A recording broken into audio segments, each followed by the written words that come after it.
Welcome to the Access to Inspiration podcast. Today I have with me Dr. John David Bartoe, a retired NASA astronaut, solar physicist and lecturer on human spaceflight. During his career as a supervisory astrophysicist, he participated in a mission on the Space Shuttle Challenger. He then became chief scientist and research manager for the International Space Station. John David has travelled over 2.8 million miles in space and logged over 190 hours in space. It's a great privilege to speak to you today. Welcome. Well, thank you so much for inviting me. So tell us, what's it like when you're up there in space looking down on Earth?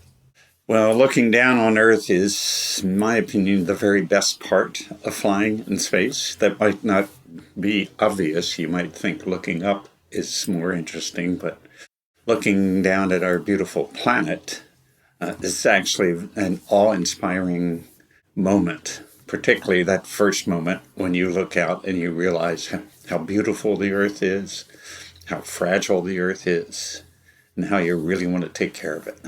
Well, I can just imagine that must be absolutely amazing. When you were a young boy, did becoming an astronaut was something on your career list, or is that something that you never imagined was possible? Well, it wasn't my career list because I used to watch Buck Rogers on TV when I was a kid. But it actually wasn't number one on my list. Number one on my list was to be a cowboy. And number two on my list was to be an astronaut. Number three was a fireman. So you can see they were all sort of adventurous, should I say. That's kind of where my mind led. I'm imagining that there are many listeners, JD, that also perhaps would aspire to being an astronaut, and then they think, well, it's not possible. So how did you get from having that on a career list to actually making it happen? In my opinion, the most important thing to have on your career list is to aspire to do something that you love to do. And you should never try to force yourself in some direction because you think it would be a better career for some reason or another, like money, location, whatever. I would not go that way. You should go for something that you really love. So now all of the astronauts have some type of technical background, but that's pretty wide open because that's any kind of science you can imagine or any kind of engineering you can imagine. We even have sanitary engineers who are astronauts, or mathematics or teachers. So those are the type of careers that a person needs to have in order to become an astronaut. So it's follow your passion, your interest, really. Absolutely. Now I could go on to say that times are changing quickly and there will be a lot more tourists going to space. Then your background doesn't matter. You just have to have the necessary short training in order to do it. And I guess that's where my thinking was going next in terms of preparation, because to go into space, it's not something one just does lightly. So tell us about the preparation to do that. Well, the training course for an astronaut, you can imagine a 5-year graduate course. That's what it's like. So there's a lot of book learning, but there's also a great deal of hands-on learning. All of the equipment that you're going to be operating exists in the form of simulators here on the ground. So you feel as if you're in space when you do the training. And hands-on training is really a very good way to lock it into your brain, even more than just book training. Now, one of the things I often talk about, JD, is not just the technical know-how when you're going into an extreme environment, is always the team element of it, how we work together. Was there any training for you in terms of building a team and camaraderie and trusting one another? When the new astronauts are first brought in, and when you first come in, you're not called an astronaut yet. You're called an astronaut candidate. So for short, you're all called an ASCAN. And one of the things they do during the first year is a lot of team training. For instance, they will take a group of the ASCANs up in the helicopter, drop them in the Rocky Mountains in the snow and say, we'll come back and get you in a week. And so now you have to work together in order to survive up there. And that's a powerful way to develop team training skills. And within that, with those ASCANs, are there some people that don't make it because maybe they don't fit into a team environment? Or is it always 100% success? Well, I would say the success is about 99%. I think there may be been one case of somebody who dropped out. That just means the selection process is very good. For instance, the last time that astronauts were selected, there were 18,000 applicants, and 10 people were selected, half men and half women. As an astrophysicist, JD, I know that a piece of the equipment that you designed was then taken into space. So tell us about that. What did you design and how did it work in space? In my group, we were studying the sun to try to understand how the sun works. You know how scientists are. They want to know how everything works. Yes. And there's a kind of a mystery on the sun where although the surface of the sun is only about 5,000 degrees, the stuff up above that in what's called the corona, that's the stuff you see during an eclipse, that beautiful wispy stuff. That stuff is more than 1 million degrees. So it's not your average light bulb. Somehow it jumped from 5,000 to 1 million in a very small space right near the surface of the sun.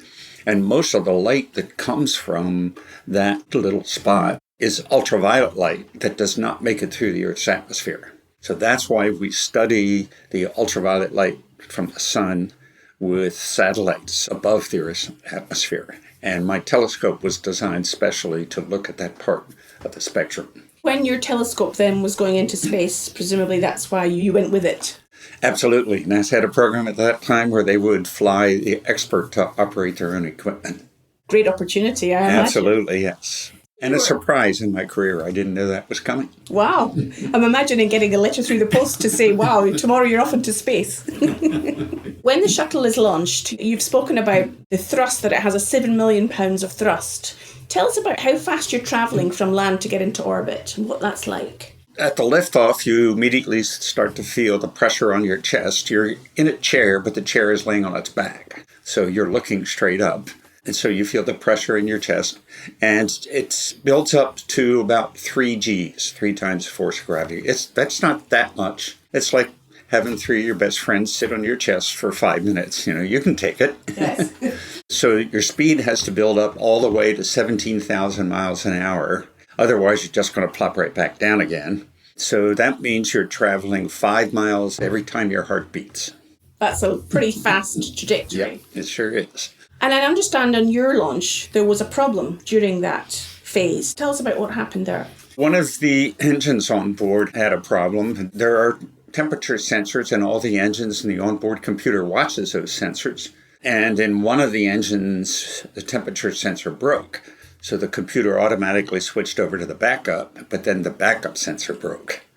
So the rules in the software were, if I don't know the temperature, I just turn the engine off. So the person sitting in the control center, a woman, as a matter of fact, she was in charge of the engines, and she saw what was happening. So she had the commander flip a switch that would tell the computer to ignore all the sensors in case something else went wrong. And then we were still able to make it to orbit. We did a special abort maneuver. It's the only time, actually, the shuttle ever did an abort maneuver. It's called abort to orbit. What that meant was we actually got in a lower orbit than we had originally planned, but it was still a high enough orbit for our whole mission. The key was there was a pilot there actually to take care of flipping the switches to change the plan along the way. I guess that's one of the things that you must have trained for in your preparation about what happens when things go wrong. Absolutely. I had the privilege to fly in the back seat of the motion-based simulator where the commander and the pilots practice, and it's a really difficult job they have in there because they keep throwing all kinds of problems at them. They make things break in the simulator, and the pilots and the commanders are going crazy trying to keep up with all the things that are breaking. So on our actual flight, they would consider this a very easy simulation compared to what they'd gone through before. So that preparation of worst case scenario really didn't come into fruition in this case. That's right. Thank goodness. And in terms of experimentation in space, with your background in research and your research manager for the International Space Station, a number of different experiments have been carried out. Tell us about some of those and how they contribute to society today. Well, even though I'm a physicist, I find the biology experiments the most intriguing to me because living organisms actually grow in a different way in this, what we call the microgravity environment. You think of it this way, the orbit of the space station is counteracting the force of gravity, so it feels as if there's no gravity on board the space station. And so we expose the living organisms to this unusual environment just to see how they will perform. And of course, there's always a hypothesis of what they think is going to happen, but that sometimes they're not right. One of the very interesting things, for instance, a woman from the University of Arizona flew some salmonella bacteria on board the station to see how it might grow in a new form. And it did, and actually grew in a more virulent form than it was originally, and it continued to grow in this new form after we brought it back to her. So she was able to study it in all the detail and figure out where every single molecule was in the salmonella, and found the place where there had been a change in the molecular structure.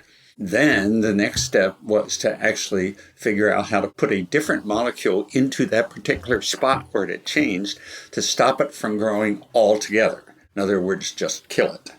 So as a result of all that research, there's actually now a vaccine for salmonella that's moving through all of the trials. And hopefully we'll be able to say soon, because she did this really clever research in this microgravity environment, we're actually saving the lives of a lot of millions of children in third world countries that suffer from this.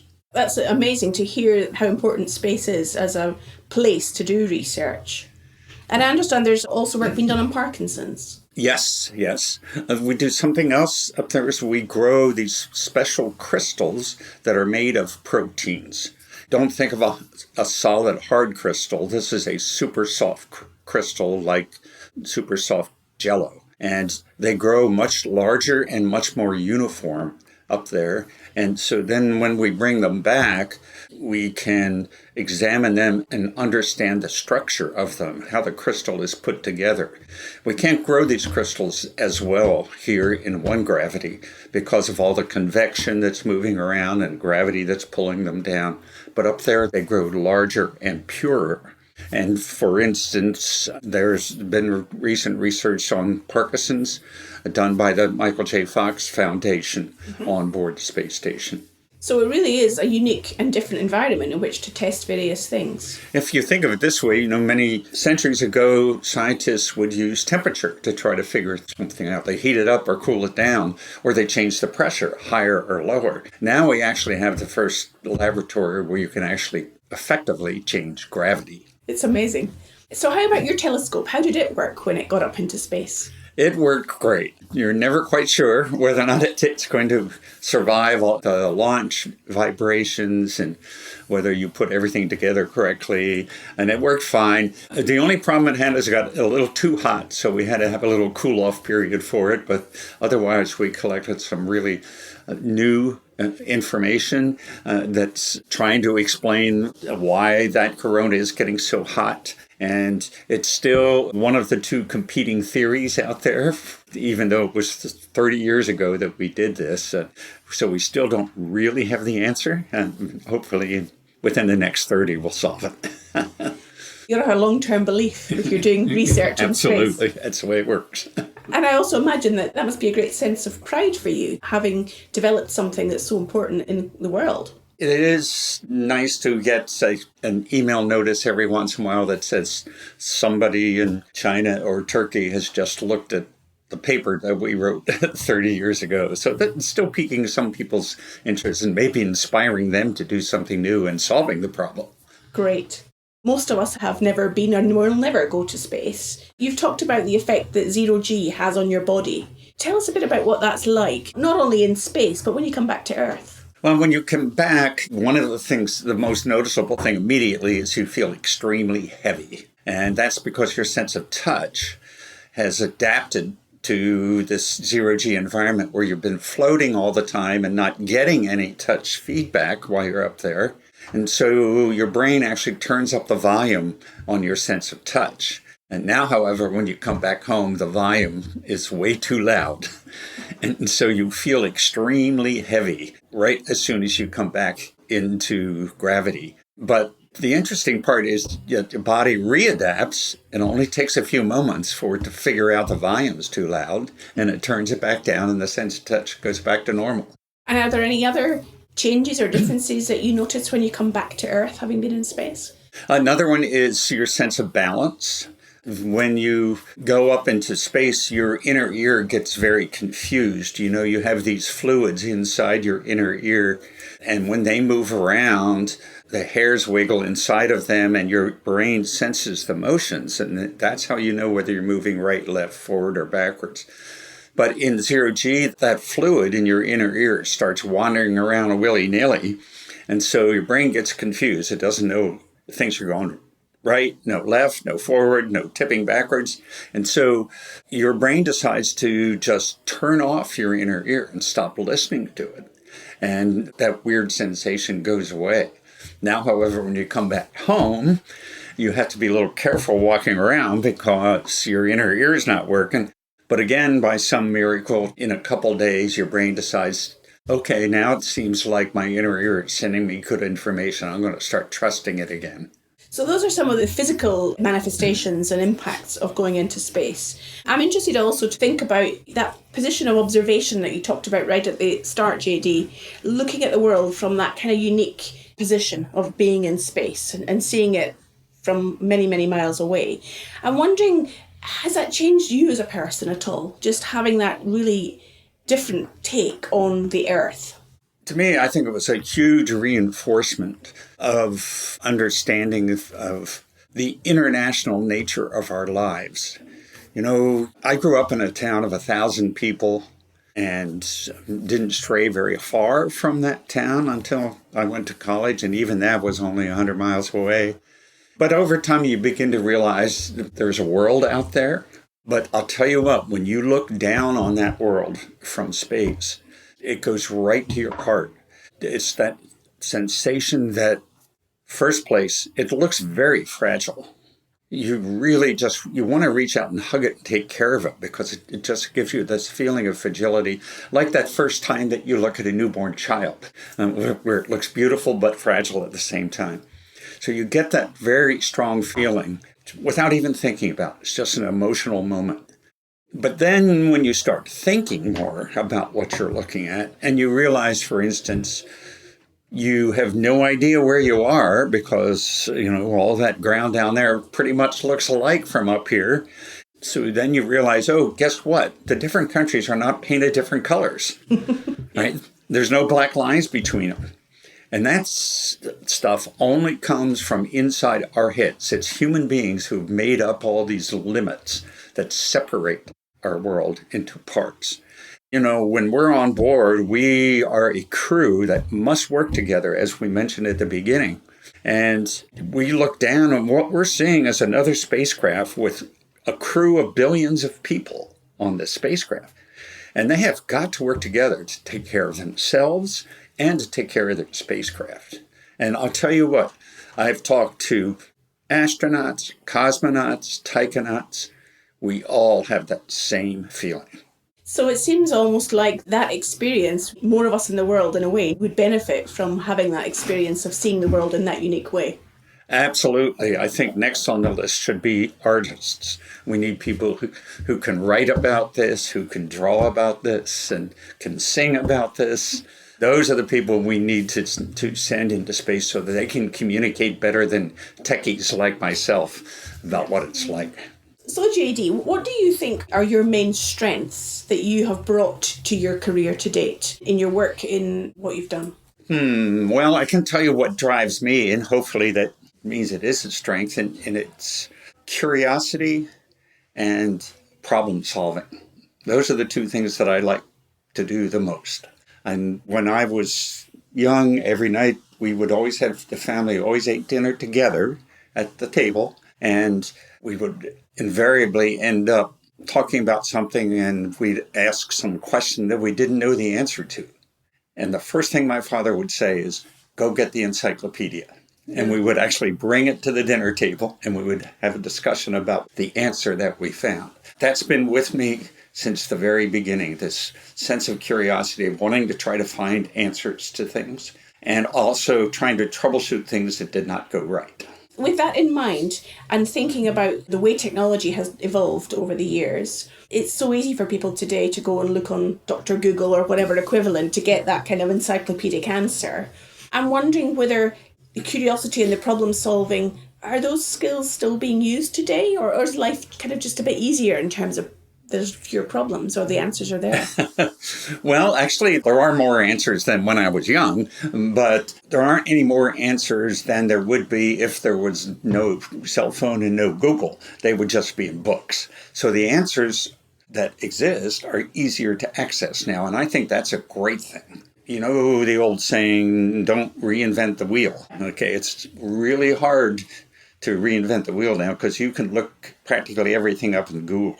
But the beauty about science is when you can ask a question and there's not a single person on earth who can answer the question, then you know you're doing scientific research. That's what science is about. It's about getting an answer to a question that no one can answer. What I'm hearing you say is about the ability to be curious and to ask questions is as important, if not more so today, than just solving problems. The ability to shape and form the question. That's right. I totally agree. Answering questions, we must always push our minds to answer, why is that? It applies to anything in your life, not just why does the car work, but why do I feel the way I feel? That's another fair question. So it almost brings us back to the point about exploration. Is exploration of ourselves and of humanity. That's really the nexus for us all, is the curiosity to look beyond what we already know. Where we are such curious creatures, that's, in my opinion, what makes humans so different. And that's why we explore not only our thoughts, but our world, and now we're exploring the universe. My final question to you, JD, about that idea of exploration. Where do you think research in space is going and space travel? What would your predictions for the future be? Well, I think two different things will be happening. There'll be more and more commercial interest in doing things in low Earth orbit, like on space stations or hotels for tourism. I think this will continue to grow. The government sort of fed the airline industry at the beginning by giving them jobs and paying them to carry mail all around. And now millions of people travel by plane for just private reasons. And the same thing is going to happen with space travel. In fact, just last week or maybe the week before, NASA accepted a proposal from a company to install their own commercial module onto the space station. The company is called Axiom. And their plan is not just one module, but they're going to build it up with many more modules. And when they get it to the state they want, they're going to disconnect from the International Space Station and fly away and become purely a commercial space station. Not just to conduct research, but to also do media events on board or have tourists on board. That's their vision. Maybe we'll get to that point in future when we can have artists and singers and many other people with different backgrounds and interests experiencing space for the first time. The sooner the better for me. Well, it's been a real privilege to speak to you today, JD. Thank you so much for your time, and it's been fascinating. Well, it's my honor to be here. Thank you so much.